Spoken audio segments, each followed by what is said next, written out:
Okay, that's our cue. Well, welcome everybody to the November Return to the Vault program. As always, my name is Matt Waters. I'm an attorney at Jordan Price Law Firm in Raleigh, and I'll be your host today. We have with us, and we're very glad to have Ashley Campbell with Legal Aid NC. This is our Hurricane Helene Disaster Response Return to the Vault program. Also have Kyle Smalling, our co-host today. I've seen him somewhere on the screen walking around. He's actually in Western North Carolina right now, perhaps with spotty communication. But Kyle, if you can hear us, you can say hello. Yep. Hello, everybody, Hey, and thank Kyle. you, Ashley. Yes, thank you, Ashley. And Ashley and her team are here to present a very important program for everybody today, particularly those that of you or who are in Western North Carolina or who have Western North Carolina clients, and how they can get some much needed help and assistance. Just a couple quick housekeeping announcements here. Again, if you're unfamiliar with the Return to the Vault program, this is a program that we created in 2022. It was sort of our new way to bridge the gap between the old and the new and reconnect after the COVID pandemic. These are monthly 1 hour programs that are recorded. They're saved as section content within the North Carolina Bar Association Real Property Section community page. So you can find all this program and all past programs in that location. These programs are not offered for CLE material, but again, you'll have the recording and all the program materials. Ashley's got a slide deck. Her team's got a slide deck today. So all of that will be saved as section content. Programming announcement next month, we've got Nancy Ferguson with Chicago Title, VP and Senior State Counsel. She's going to be presenting her annual legislative update. So be on the lookout for that coming up February 8th, 2025, the Hurricanes tailgate. This will be our third annual Carolina Hurricanes hockey tailgate and ticket giveaway. We're playing the Utah Hockey Club, formerly the Phoenix Coyotes. That tailgate will be sponsored by Old Republic Title. We're going to have a section drawing for tickets. We've got our largest block of tickets ever, which we're excited about. So we've increased our block of tickets from the previous 2 years. And also each person who attends Nancy's Return to the Vault program in December will be included as an extra entry into the drawing. Then, of course, in February, we have the Real Property Hot Topic CLE. And then in May, hope to see everybody in Kiowa. All right, so today we've got Ashley Campbell with us, and Ashley really needs no introduction. I'm sure you all know Ashley well, either from her former life in private practice or what she does now with Legal Aid or everywhere in between. But Ashley Campbell is the CEO of Legal Aid of North Carolina. She began her career at Link in 2003, representing clients in the areas of landlord, tenant, and domestic violence. In 2005, Ashley worked at the North Carolina General Assembly as a nonpartisan staff attorney in the bill drafting division and committee counsel to the House Finance Committee. In the years that followed, Ashley became an experienced real estate and commercial litigator at Ragsdale Liggett, where I first met Ashley. She transitioned her practice to Campbell Law School in 2016, where she served as director of the Blanchard Community Law Clinic. Today, Ashley leads 450 legal aid staff whose mission is to provide access to justice for more than 2 million eligible North Carolinians. And folks, Ashley has been so involved for so many years across our state. Please look her up on the Legal Aid NC website, see all of her impressive involvement, honors, and awards, and support that she provides to this state for many years now. And so we're so glad to have Ashley with us. And Ashley, I'm going to stop sharing my screen so that you and your team can share yours. Okay.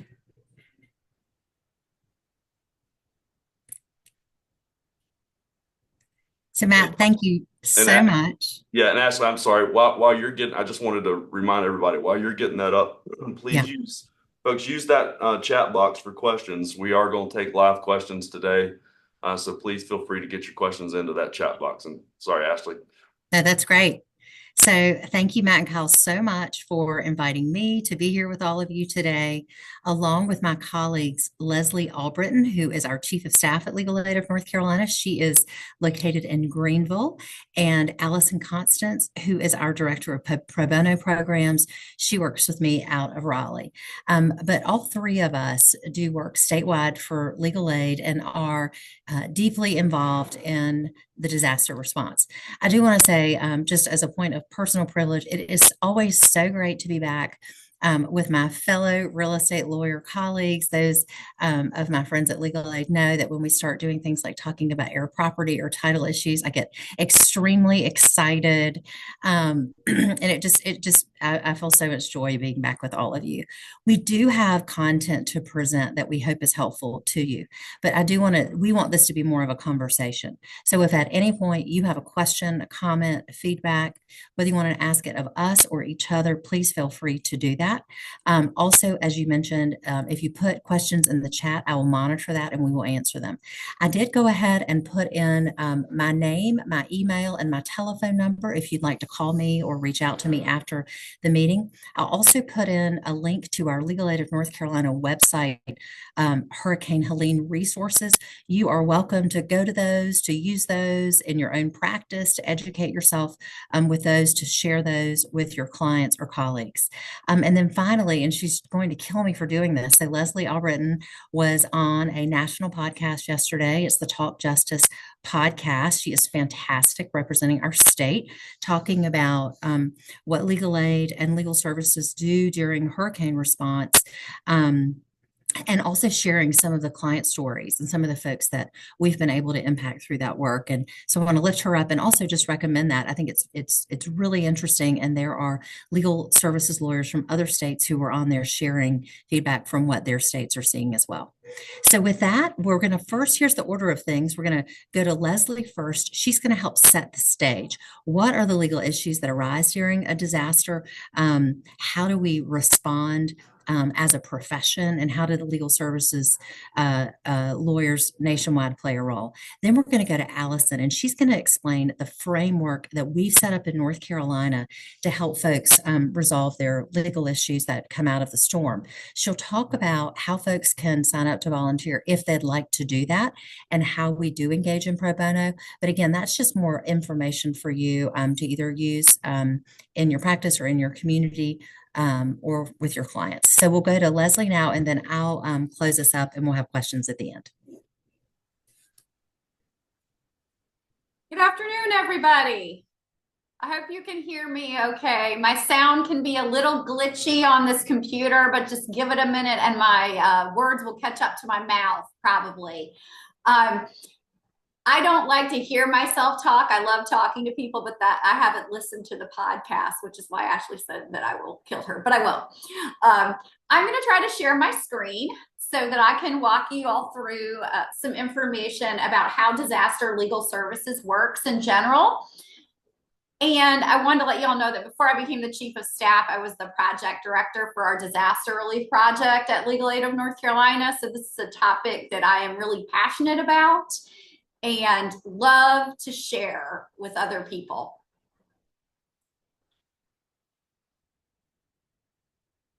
Okay, can everybody see my? Great, there we go. Got it on full screen, I think. So I want to really cover three things with you today. The first is, how do legal services fit into disaster response generally? Most people do not think about lawyers when they think about recovering from a natural disaster. Now, because we are all attorneys, we probably think about it a little more, but still it's not an area of practice that most of us specialize in or are experts in. So we're going to go through that.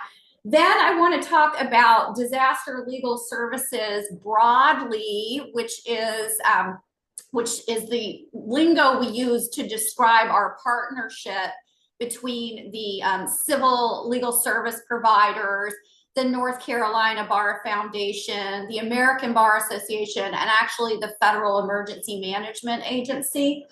And that's a partnership that the NCBA has been involved in for many, many years and dates back many, many storms. And then finally, I'm going to talk a little bit about Legal Aid of North Carolina in particular and how our disaster relief project works.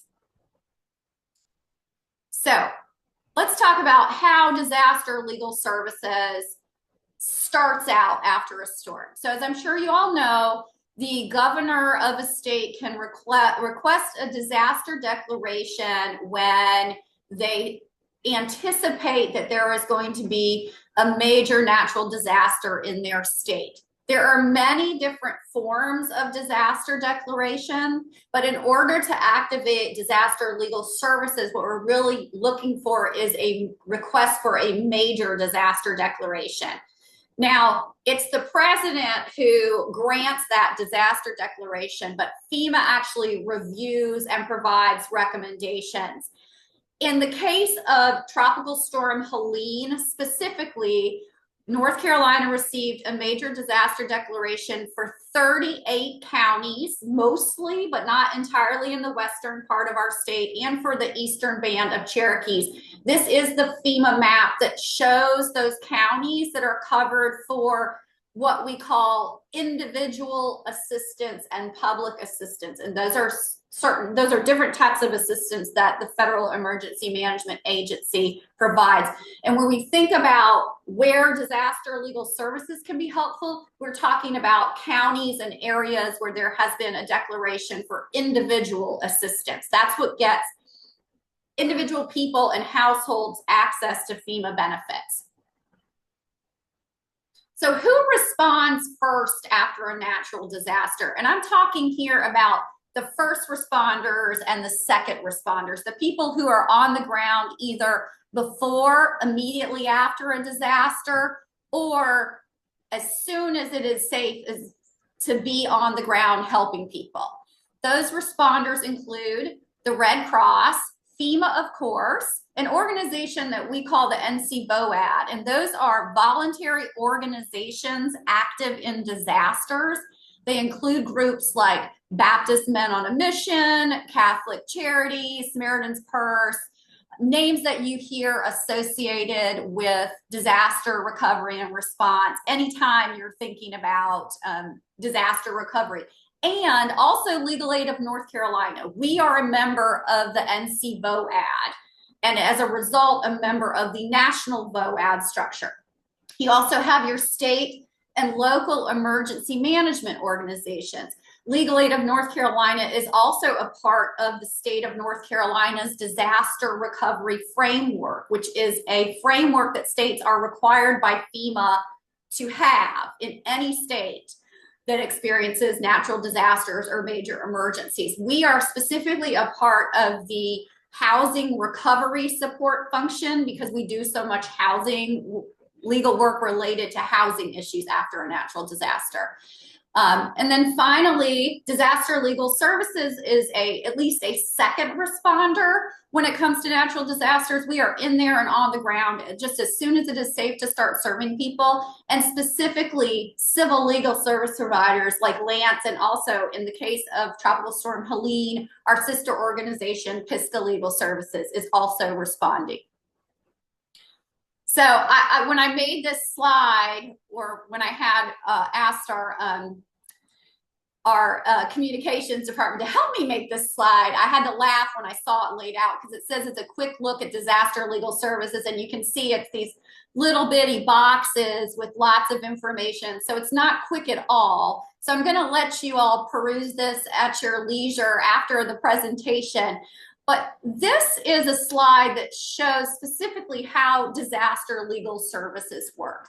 Now, FEMA is required by the Stafford Act to provide legal services to survivors of natural disasters. And I mentioned that because it really illustrates, I hope to you all, how important not just we at Legal Aid, but actually our federal government believes access to legal services is in a person's recovery from a natural disaster. We know that people recover better when they can have their legal needs met after a natural disaster, and so does FEMA. And that's why disaster legal services is built into their recovery framework.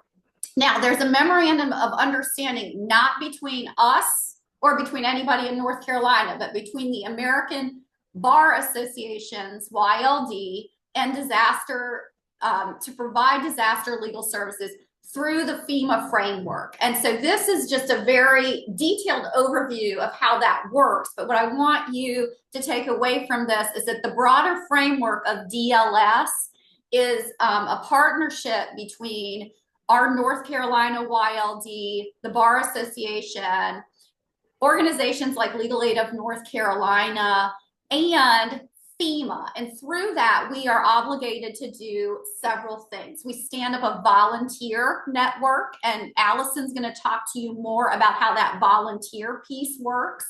We provide hotline services. So we have a toll-free hotline that anybody with issues related to Tropical Storm Helene can call into, get advice, and get connected with either a staff member of Legal Aid of North Carolina or a volunteer attorney. And since Hurricane Matthew, although we're not obligated to do it by the agreement, Legal Aid of North Carolina has been the organization that has stood up and run that hotline. We also, of course, provide free legal assistance, and that legal assistance is generally for survivors of low and moderate income. And then we coordinate with local bars, and those are the major high-level highlights of how DLS works and what services DLS provides. Now, getting into the nitty-gritty, what types of legal needs do we tend to see after a natural disaster? I will tell you, it varies by storm. Depending on the geography in particular of where we experience natural disasters in North Carolina, needs might vary. So speaking specifically to Tropical Storm Helene, because it hit in the western part of the state, we are seeing a lot of issues related to private roads and bridges that have been washed out and destroyed due to the storm. That is not something we typically see in eastern North Carolina, but we deal with those specific issues as they come along, and we educate ourselves so that we can help survivors and meet them where they are. And this is where organizations like the Bar Association and you all as real estate attorneys are really helpful to us. This is not a legal issue that Legal Aid of North Carolina encounters on a regular basis. So we value those volunteer partnerships where people's expertise that we don't necessarily have can come in and help us fill those gaps. Another issue we're seeing a lot in Western North Carolina is gaps in insurance coverage, because of course, many people were without flood insurance, since this is an area that doesn't have flood damage on a regular basis. But this slide is generally a timeline of when we see the most common legal issues related to natural disasters. And what I really want to emphasize here is that you can see these needs are not going to last. We're not going to be back to normal in 6 or even 12 months. When I say 6 months to years, I truly mean years. And to illustrate that, our disaster relief project still has cases related to Hurricane Matthew that we're trying to resolve. And we expect the recovery and the legal needs related to Tropical Storm Helene to last for 5 years to a decade. So we are in this for the very long haul. So how specifically, turning to DLS and more specifically Legal Aid of North Carolina and other civil legal aid providers, how do we help? We do a variety of things. The first thing we try to do, because we know we can't represent everyone, is to push out information in the form of self-help guides. We do this even before a storm reaches North Carolina. Before Helene, even before we even knew exactly where Helene was going to impact the state, we all become sort of amateur meteorologists. If we work in disaster relief, we try to pinpoint what counties we thought would be impacted. And we pushed out our information to General Assembly members who were serving those counties that we thought would be impacted, just so they would have information about disaster legal services to share with their constituents to help them prepare and to know where to turn. And I've included in my slides, which I'll share with everybody, some links to our website and the resources that we provide. As you can see, the Bar Association also has a really great website with resources. And those resources are geared mostly to attorneys who either have their own impacts from a storm or who want to help and volunteer. And then I've also included PISCA's website because they have some really great information on their website. We do on the ground outreach. Again, as soon as it was safe for us to go into, and Safe being a relative term because our attorneys in the western part of the state thought it was safe before maybe some of us who are used to being in eastern North Carolina would have agreed with them. But as soon as we could safely get out on the roads, we were in the places where we thought we could meet survivors and provide them with help. So our model is to go first to the FEMA disaster recovery centers and to partner with the Red Cross to get into the Red Cross shelters. And then after that, we've already started partnering with community organizations. We have a great, vast network across the state of trusted community partners to provide free legal clinics for people on the ground so they can get help conveniently in their communities.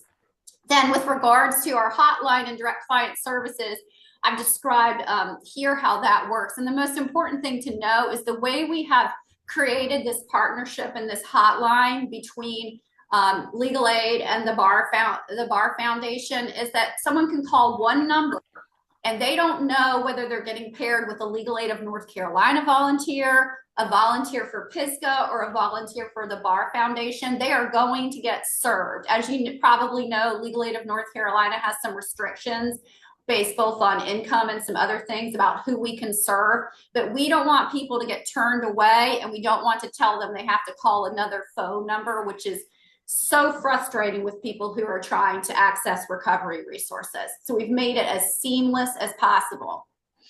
And you can see in order to make that happen, we've hired additional staff so that we can cover all those calls. Now I want to talk very briefly about Legal Aid of North Carolina's disaster relief project specifically. And I want to tell you all that it is a point of pride for all of us in North Carolina, including the Bar Foundation, that we have really one of the premier disaster relief projects in the nation, to the point where Legal Services Corporation has asked us to mentor other states' projects that are getting off the ground. So it's a very well-regarded disaster relief program, and we're really proud of it at Legal Aid of North Carolina. The Disaster Relief Project is a statewide project, which means it serves all 100 counties in North Carolina. And believe it or not, within the past 5 years, we have had natural disasters that impacted all 100 counties of our state. How do we do that? Well, we do it with a dedicated team of attorneys, paralegals, and social workers, and they are really the experts in the way that the pieces, not just in the law related to disaster relief, but in the way that all the pieces and the partnerships work together to get clients the best outcomes possible. That team has responded to every major disaster in the state since Hurricane Matthew. And again, they meet survivors in their communities. They travel all over the state to do presentations. They've done over 440 events since just 2021 alone. I'm sorry to tell you that I couldn't go all the way back to Matthew to get their stats because we changed case management systems. So my numbers would be a little fudged. So, but they have served many, many people through community events since Hurricane Matthew. They've closed approximately 700 cases since 2021 alone. That might not sound like a lot, but I want to tell you that many cases stay open for 5 years plus while they work through the very long recovery process. So again, they still have a lot of cases pending even from Matthew. And during that time, they've obtained nearly $22 million in benefits for disaster survivors. And I'm going to close by telling you what I mean when I say $22 million in benefits, by telling you the story of just one of our clients. The bottom picture there is some of the disaster relief team standing in front of our mobile intake unit. And that blurry picture up top is a photo of 3 of our team members. Oh, gosh. We had a client in New Bern, and we'll call him George. And George's house was destroyed after Hurricane Florence. And George had lived in that home actually since childhood and inherited that home from his parents, but because his mother specifically, but because his mother died without a will or a deed to the home, it was inherited as what we call, you all know, heir property. And so at the time, now things have gotten a little better for owners of heir property since Florence, he was unable to access many of the recovery dollars from the federal and state government that he could have used to repair that home. So Legal Aid of North Carolina found a partner with NC VOAD that was willing to rebuild George's home as long as we provided a certification that he was. We traced the history of ownership, and we were satisfied that he was an owner of that home. So we did that in partnership with that VOAD, and we were able to get George's home rebuilt. And this is a photo of part of our team helping to break ground for George's new home. He ended up with a whole new build on the land that he owned. So they're out there. So not only did we serve his legal needs, our team just felt so connected to this client that we went out several times and actually helped to rebuild George's home. We also managed to get him some new furniture for the home through another VOAD partner. So that is just an example of the type of benefits we're talking about when we calculate those recovery dollars. They equal real people with real needs, who I guess we really care about. And that's the bottom line. And I'm gonna, this is our information about the types of cases we handle, and a link to our website. I'm going to turn it over to Allison to talk a little bit about where volunteers come in and how volunteer attorneys can help us. Go.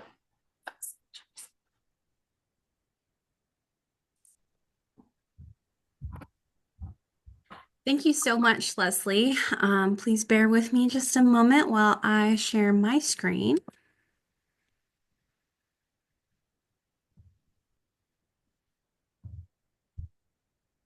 And I want to share a couple things before diving in.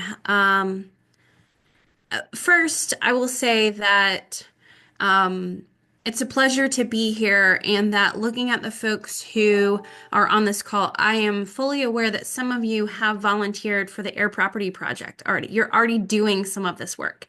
And I couldn't continue on without recognizing that you're already doing some of this work, even outside of the disaster legal services context. So thank you. I also want to say my current role is the Director of Pro Bono Programs at Legal Aid of North Carolina. I also wear another hat, and I'm currently a co-chair of the North Carolina Bar Association's Pro Bono Committee. So if you have any questions about getting involved in pro bono work as a section or anything that I can do to support you, please don't hesitate to reach out to me. So I'm delighted to be giving this presentation today because I feel like it pulls in all of my many hats and is a fun opportunity to share a little bit more practical, on the ground. Here's what we are looking for volunteers. So Leslie mentioned before that Disaster Legal Services is a partnership between all of these groups.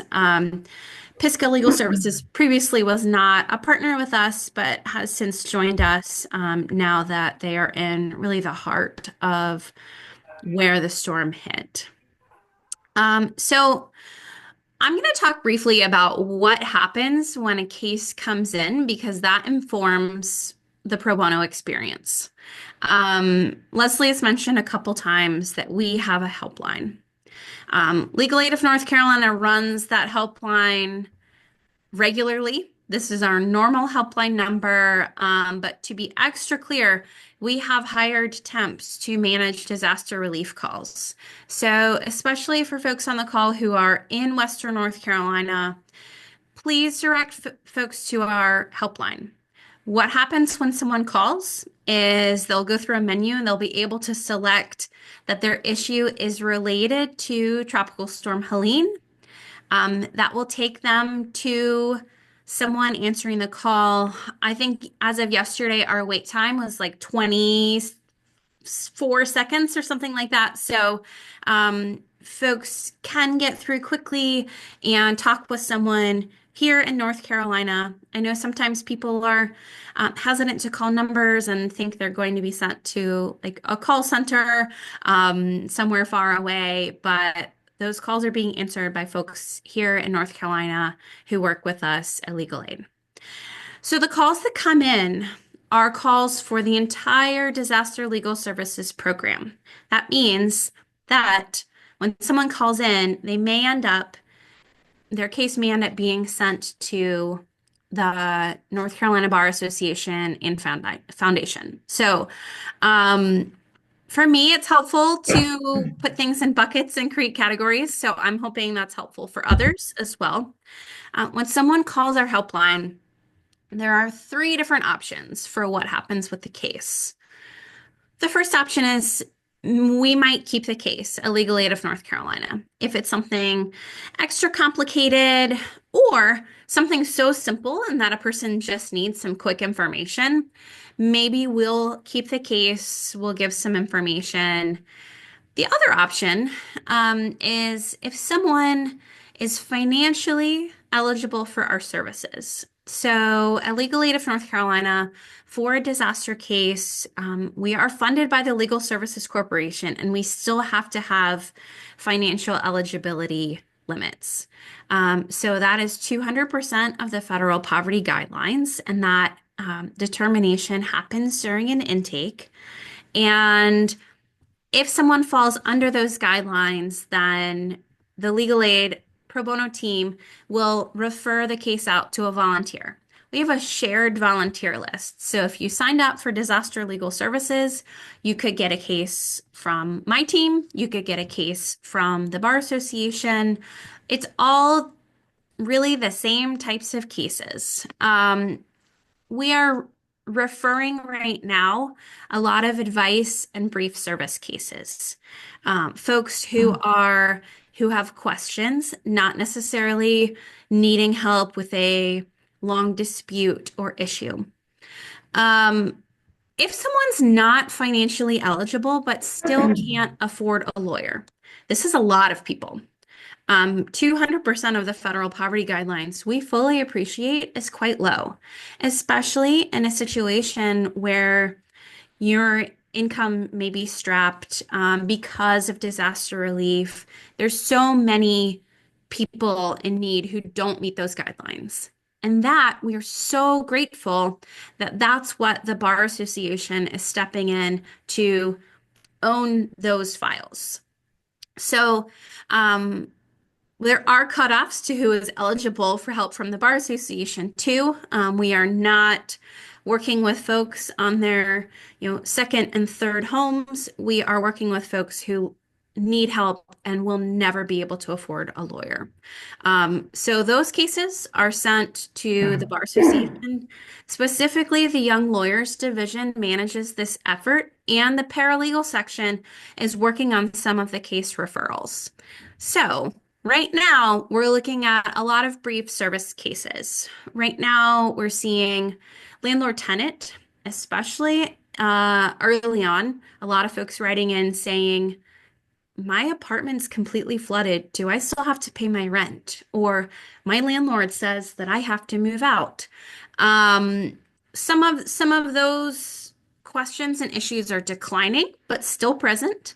We also have a lot of insurance questions right now. My insurance company said that this wasn't covered, but I think it should be, because there's a lot of legalese in an insurance contract and policy, and some folks, especially in a moment of chaos and frustration, could really benefit from a lawyer's review and advice. We're also beginning to see some FEMA appeals cases where folks have been denied assistance. Early on, there is an opportunity for serious needs assistance, which is the $750 payment to allow to cover things like lost food and things like that. Those are a lot of the early denials, but we are seeing some other denials as well. So I've mentioned this before. There is a sign-up sheet. If you are on the Bar Association and specifically the Bar Foundation's website, this is where folks can sign up to volunteer. So we have one sign-up list, and that volunteer information is being shared with my team at Legal Aid of North Carolina, with the YLD volunteers and paralegal volunteers who are helping to match folks with cases. And we have provided access to this list for Pisgah Legal Services as well. It's my understanding that they're really trying to work with folks who have been current volunteers or folks in the Asheville and Western North Carolina community. But we are making sure that folks have an opportunity to express an interest in working with them as well. So by signing up on this list, it's your opportunity to say that you're willing to help. It also means that you'll be provided with information about any upcoming opportunities and events, trainings, etc. Right now, we have received an incredible response, especially because Chief Justice Newby signed an order, commonly called a Katrina order, allowing for out-of-state volunteers. That means we have received several hundred out-of-state volunteers in addition to folks in North Carolina. If you are on this list and haven't received a case yet, and you're eager to take a case, feel free to reach out to me. I'm more than happy to make sure that all the people assigning cases are aware of that. Please also know that this is going to be, like Leslie said, this is a long-term effort, and we anticipate needing to refer cases for quite some time. So please, please, please be patient with us because we know that the clients are out there. Some of them are just beginning to get in touch with us and will continue to get in touch with us in the coming year and beyond. I'm not going to belabor this because we've talked some already. I will specifically highlight that real property issues are certainly coming. Air property issues, even though FEMA rules have relaxed some, it will continue to be an issue. We just referred a case like this end of last week where someone has air property issues. We are also anticipating significant issues related to construction work. And we are going to be working with some of the local law schools and FEMA on private roads and bridges. And that is an area where I anticipate us needing folks to do more than that brief advice and counsel. Right now, a lot of the cases that we are referring to folks are, maybe spend an hour on the phone with a client. We are going to need folks who can really dive in and work with a client and really provide a more robust representation. So if that applies to you and you haven't signed up yet or you didn't make your sign up clear, please let me know. I'm happy to share my email address in the chat. It's fairly easy. It's allisonc@legalaidnc.org. But we would love to continue to work with you if you are already an air property volunteer. And if you're not, now is a great time to start. I would be remiss if I didn't mention that there is a great resource that is a fantastic product of DLS on the Bar Foundation website where you go to sign up to volunteer. You can toggle to a different page and there are lots of attorney resources. I do want to highlight the video library. That's the second button. Those trainings have largely been updated, and it's a great collection and highlight of our collaboration with other partners. We have folks from Legal Aid who made videos. There's folks from the YLD who made videos. There's someone from Pisgah who made a video. It's really a helpful resource, and it's kind of tucked away behind this button. But if you are working on any of these cases, I want to make sure you know that these materials are here. Finally, we are jointly hosting a CLE, the NCBA, Legal Aid of North Carolina, and other disaster legal services partners. This is free. It's being held in person at the Bar Center and also remotely. So that's next Thursday, and it's a full day. But I think it will be a really helpful and robust training for folks who are willing to volunteer or for folks who are seeing these issues in your communities. We hope that you'll join the CLE, to help both your paying clients, but also volunteer in addition to that. So that's all I was planning to share. I'm happy to answer any questions in the chat, but I know that Ashley had some things that she wanted to share as well. Thank you, Ashley, Leslie, and Allison. We appreciate all of that helpful information. We do have some questions, and I know that Ashley, you've spoken with Nancy this week, and you all have talked about some matters that we've sort of been discussing on a statewide basis that I know a lot of people here probably want to hear about. But before we get to the questions, I do want to make an announcement that I'm really excited about. Our council, Ashley, has voted yesterday, in fact, to provide a donation to Link in the amount of $500. We really appreciate you all being here and putting aside all of your time today and before today, and the many phone calls and meetings that we've already had. So thank you so much, and we're excited to make that donation directly to Legal Aid of North Carolina. Thank you so much for that. That is so generous, and to all of you for your gift and for your support. It really means a lot to us. I saw your question in the chat about NCORE and rebuild. Would you like for me to go ahead and address that? Sure. Yeah, sure. Okay, great. So I want to show you, it sort of comes in here. And what comes after FEMA assistance. So I think most of the folks on the call understand that FEMA is emergency assistance that folks can apply for. Of course, that's happening. The deadline is coming up in a couple of weeks, and there will be appeals to that, and we will be providing legal assistance around those appeals. But I'm just realizing I'm not sharing my screen. But I've got it up. So let me stop that. Okay. Now you can. But what comes after that? And I think this is the big question that a lot of folks who don't work in this disaster space have. Is there anything else? And the answer to that is yes. Historically, there is additional assistance. So North Carolina Emergency Management has a displacement assistance program. That's happening now. That's helping survivors get into hotels for up to 6 months while FEMA works on getting them a more permanent housing plan. Then Congress will engage in a process of allocating money towards the Community Development Block Grant. That is a HUD program that provides grants to states and local government that's going to support the long-term recovery after a disaster.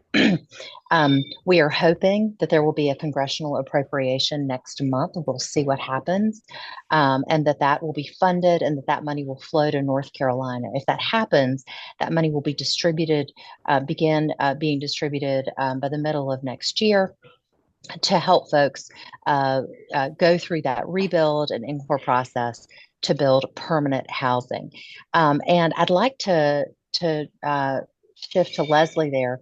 Leslie has a lot of experience with NCORE and Florence. And so she can talk just a little bit about, maybe for a minute or two, about what's involved in that process, so that if you guys have clients and they're wondering, how's that going to work? How do they apply?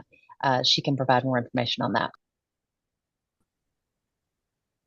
So much I could say about the rebuild NC process, but we'll keep it short. So that money is available as a grant from Housing and Urban Development. The state of North Carolina administers that program through a state agency known as NCORE, but Rebuild NC is the public-facing name for that process. Now, I will say the rebuild program may look a little different this time around than it did after Florence. So we don't know exactly what the application process is going to be. I know from being on calls with NCORE that they're committed to streamlining the process for applicants and to making it a more seamless process if they don't, for instance, qualify for Rebuild NC, helping them find other benefits. They're really working on fixing their issues around duplication of benefits, which is when a survivor maybe is determined to have gotten help from two or more different sources for the same uninsured loss.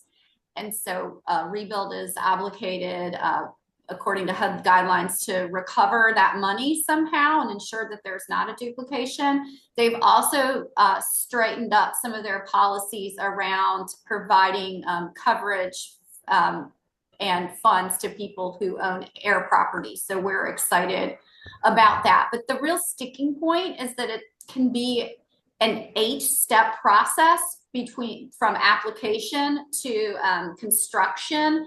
And so even if things get better, it's still going to take a long time for applicants to get all the way through the rebuild process.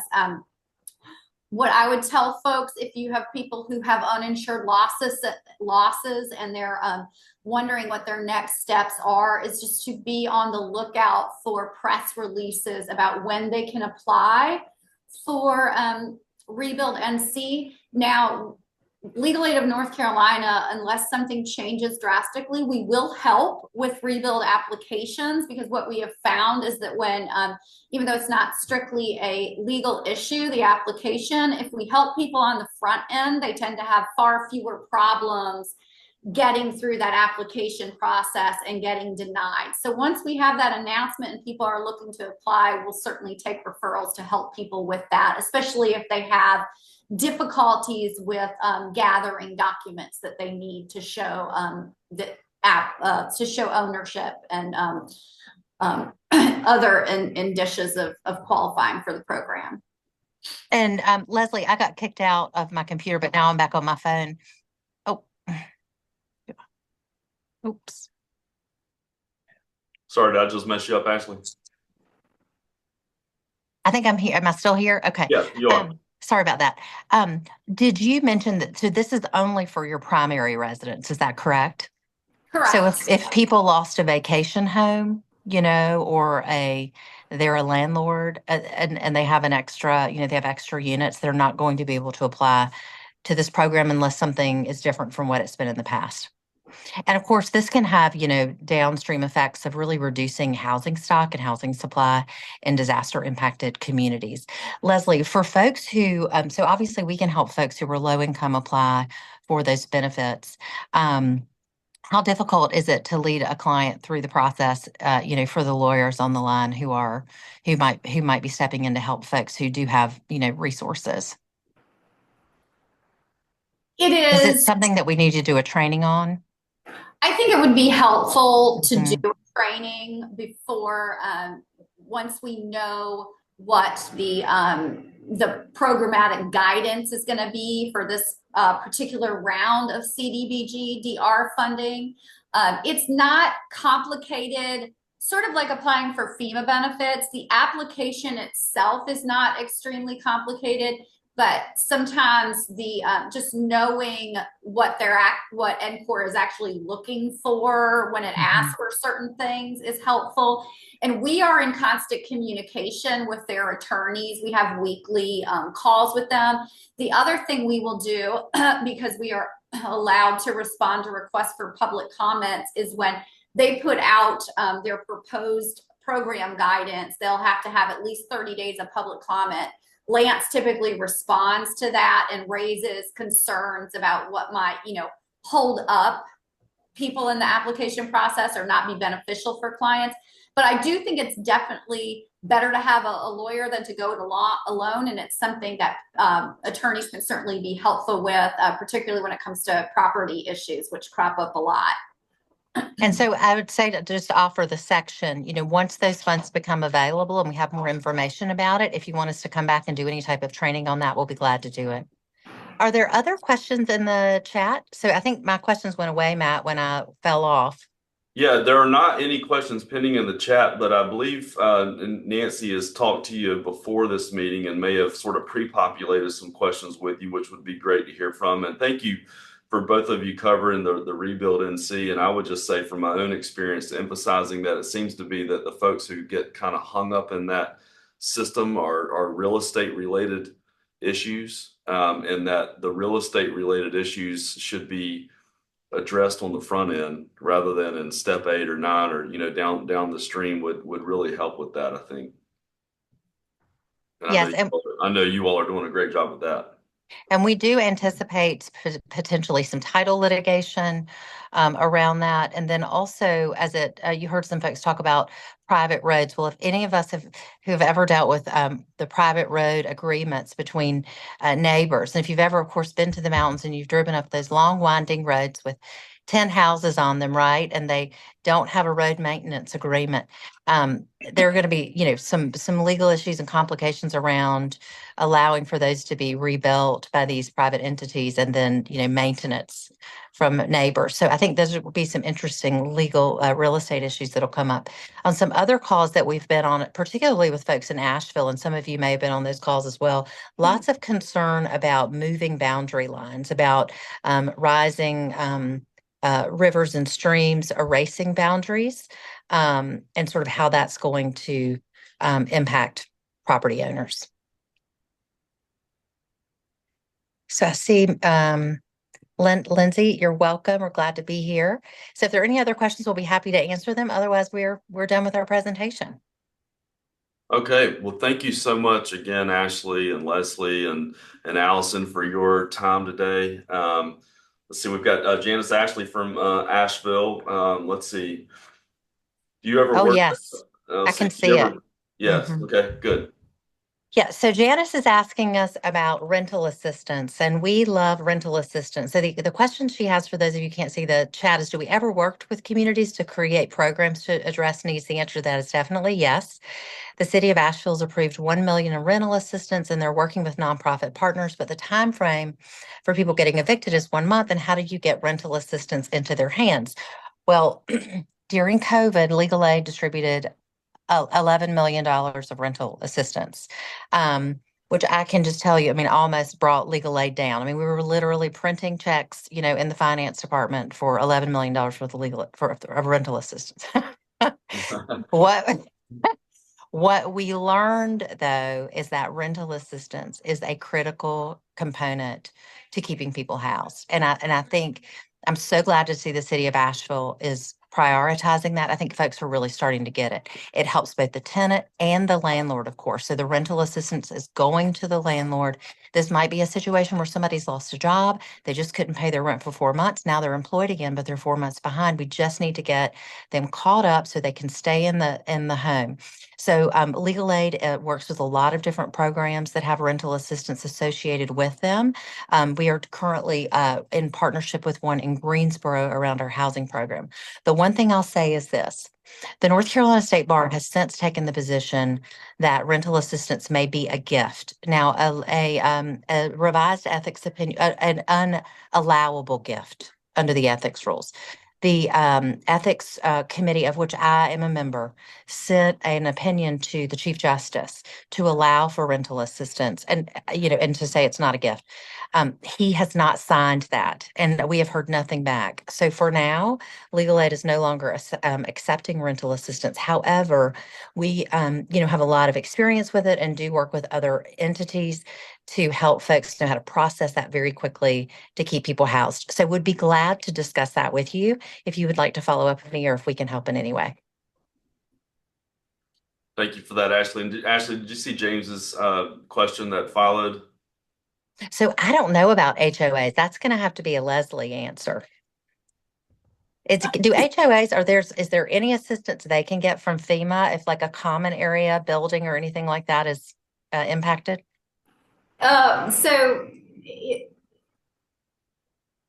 Well, not with traditional individual assistance, as far as I know, unfortunately.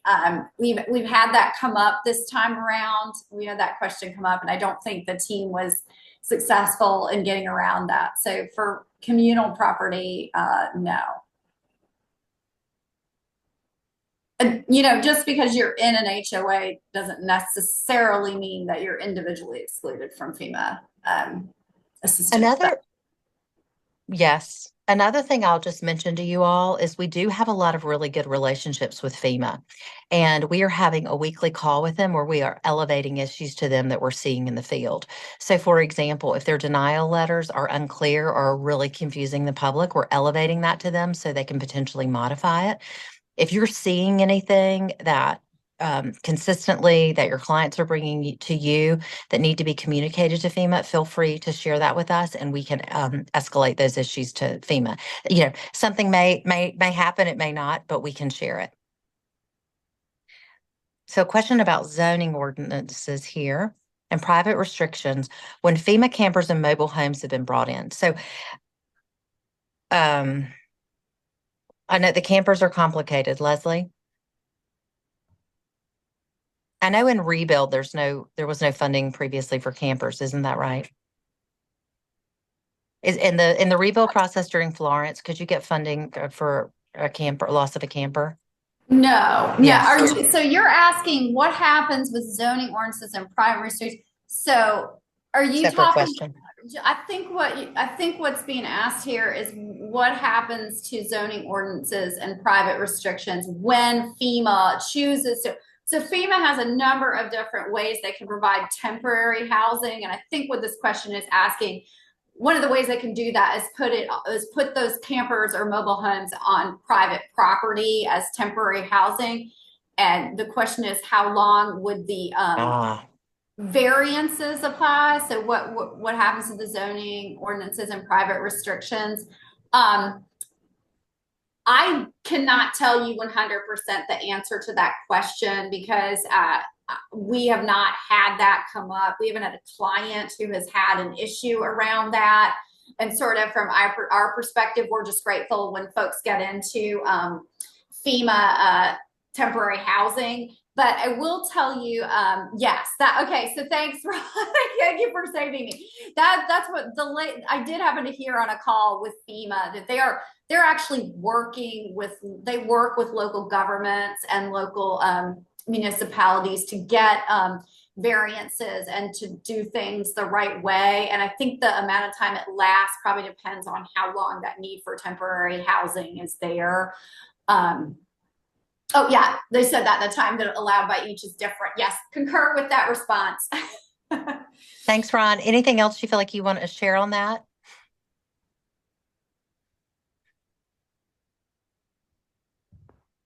Okay. And we've got another question in from Janice. Mm-hmm. Do we keep a list of ordinance amendments related to disaster relief? Have we done that in the past? I don't think we have. No, we have not. Good question, though. Okay, Ron, no problem, Ron. Thank you. That's still helpful. Other questions, and also feel free to answer, you know, anyone who knows the answers to some of these that may have a more thorough answer, just to come off mute. Yeah, Ron is one of the few here that does not have the microphone here that I would otherwise be able to. Ron, you're unmuted now. I finally figured it out. I'm a little slow. I'm the development services attorney for Waynesville. I do work for the city of Asheville, as Janice knows. I was the town attorney for Black Mountain and worked for various municipalities. And I don't know what Asheville is doing, but Black Mountain and Waynesville are passing local ordinances to modify their zoning ordinances to allow the use of just whatever housing that could be created while people rebuild, determine where they're going to relocate to, just for current shelter. But they all vary. But the thing they're doing is working very quickly to try to get these people in the dry. That's pretty consistent too with my experience, Ron, with matters in the eastern part of the state, which I'm more familiar with, and that seems to be good public policy too for the local municipalities to allow some grace there with temporary housing. And Ron, and for those of you who may be in Black Mountain, I'll just mention Anna Stearns is a private attorney for legal aid. That means she's under a contract where she can provide free legal services to eligible low-income people in Black Mountain. So if you've got folks who you know are low income, who you can't serve, feel free to send them over to Anna's office and she might be able to serve them under agreement with us. We also have offices. We have our local offices located in Boone, Morganton, Silva. We do have an office in Asheville as well, but that's where our senior law project is located. So we don't do disaster services out of that office right now. We are getting staff for that offices. Typically, folks in the Asheville area are going to Pisgah for legal assistance, and we are partnering closely with Pisgah. Anything else? Let's see, I don't see any more pending questions in the Q&A box, but in the many hundreds of these meetings that I host, not just with the real property section, but with my own HOA clients, as I give this sort of the same spiel about get your questions in, or if we see no more questions, we'll just end the meeting. Inevitably, questions come in. So while I'm talking, we'll see if any come in. And I'll also just go ahead and send out a couple additional reminders again. December, the legislative update with Nancy, sponsored by Chicago Title, and then you see the events there in 2025. It's also hard to believe that we're already talking about 2025. Well, it just proved me wrong that as I gave that some closing remarks there and reminders, no more questions came in. So Ashley and Leslie and Allison, we really appreciate your time today. And again, just for everybody here, all of this has been recorded, it's been documented, it'll be available. So for those of you who have joined us from Western North Carolina, if you have any colleagues that were not able to join us today, please remind them that these links will be available. There will be an in case you missed it email that Sherrard with the NCBA will send out too. So it'll be sent out statewide. And we really appreciate you all being here. Thank you all. Thank Okay, you. thanks again. See everybody next month.